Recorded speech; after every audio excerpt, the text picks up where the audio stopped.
Ulama besar Palestina peringatkan Israel atas provokasi di Al-Aqsa.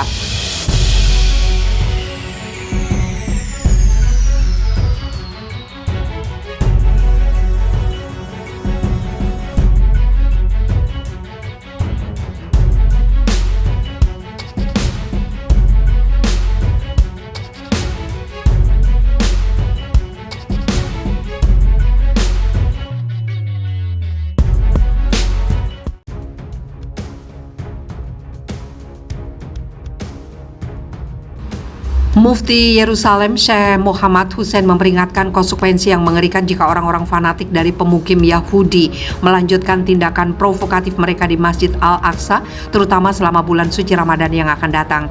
Dengan datangnya Ramadan yang dimulai pada awal bulan depan, ribuan muslim diperkirakan akan hadir di Masjid Al-Aqsa selama berjam-jam untuk beribadah.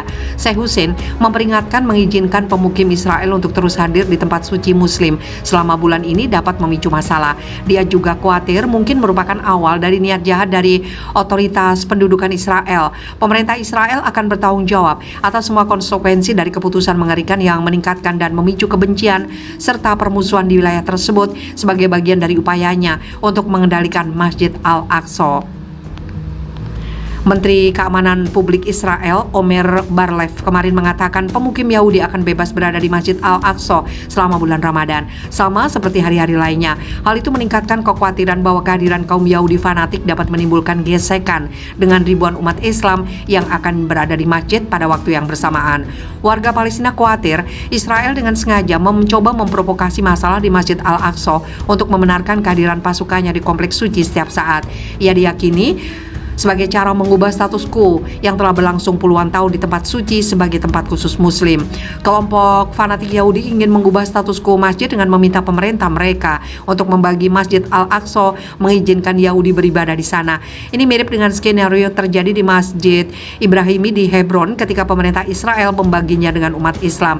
Kemudian terjadilah pembantaian yang terkenal pada Februari 1994 di mana seorang pemukim Yahudi menembaki jemaah muslim pada pagi hari Ramadan yang menewaskan 29 orang, melukai puluhan lainnya.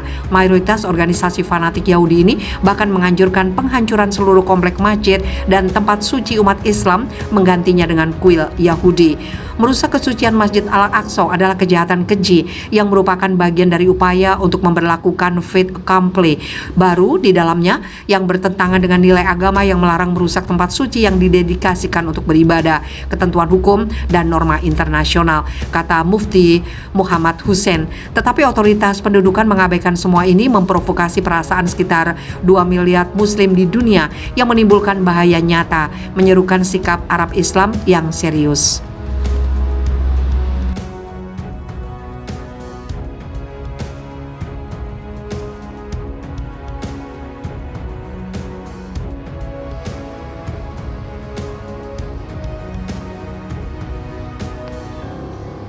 Dunia fokus perang Rusia-Ukraina, Iran ancam Israel dengan rudal. Ketika perhatian masyarakat internasional sedang fokus pada perang Rusia di Ukraina, Iran mengumbar ancaman serangan rudal terhadap Israel dan Amerika Serikat. Invasi Moskow yang dimulai sejak 24 Februari telah genap sebulan pada hari ini 24 Maret. Teheran telah menyalahkan Amerika Serikat dan NATO atas perang tersebut. Ancaman Iran terhadap Israel dan Amerika Serikat dilontarkan Komandan Tertinggi Korps Garda Revolusi Islam Mayor Jenderal Hussein Salami. Musuh-musuh Teheran seperti Israel dan Amerika Serikat memiliki tanggal kedaluarsa ketika sebuah tatanan dunia baru ada di depan kita, katanya dilansir kantor berita Tasnim. Berbicara di depan tentara IRGC di Deshul, Iran Barat Daya, Salami mengeluarkan peringatan kepada negara Yahudi dan berbagai wawasan tentang pendekatan Iran untuk negosiasi sanksi yang dijatuhkan oleh Amerika Serikat. Dalam ancaman langsung, Salami mengatakan Israel harus menahan rasa pahit dari rudal jika tidak hati-hati. Strategi sanksi yang kuat dan agresi Amerika telah memperkuat IRGC dalam segala hal. Musuh secara bertahap mundur dan kebijakan mereka tidak lagi efektif, katanya lagi, sebagaimana dikutip Jerusalem Post.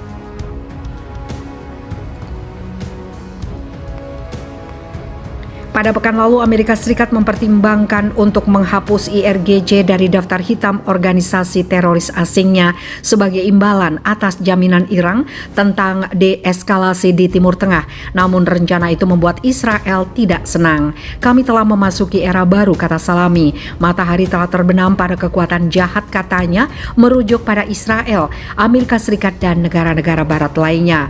Revolusi Islam telah mempercepat erosi dan pembusukan peradaban barat.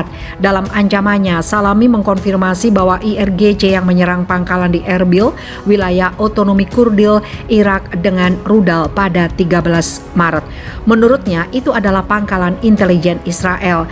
Menurutnya, itu sebagai pembalasan atas serangan udara Israel di ibu kota Suriah, Damaskus pada 7 Maret, di mana 2 perwira IRGC tewas. Jika Zionis tidak menghentikan tindakan jahat mereka, celah kecil yang telah dibuat untuk mereka di dunia akan ditutup selamanya, kata Salami. Dia menegaskan bahwa pasukannya akan segera membalas dendam atas setiap pembunuhan tentara Iran oleh Israel.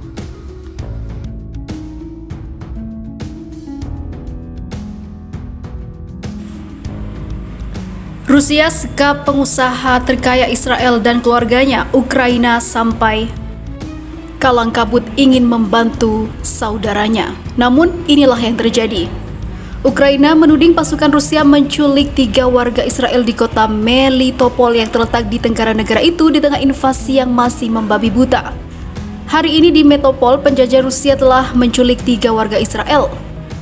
Tatiana Kumok dan orang-orang tuanya, Vera dan juga Michael Kumok, ujar Wakil Perdana Menteri Ukraina Iryna Vereshchuk dalam sebuah komentar di Facebook dikutip dari AFP.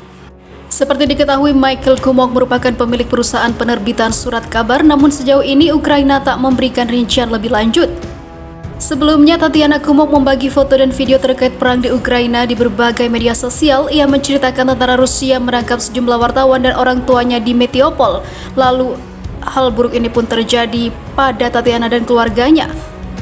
1 jam kemudian pasukan Rusia tiba di rumahnya. Mereka lalu membawa Tatiana Kumok untuk ditahan. Mereka bilang, jika saya tidak membuka pintu, mereka akan mendobrak masuk ke rumah saya. Dalam hal itu, mereka diseret. Saya dipaksa masuk ke dalam mobil dan membawa saya ke pangkalan, tutur Tatiana. Namun, seperti diketahui, kondisi Tatiana dan keluarganya baik-baik saja.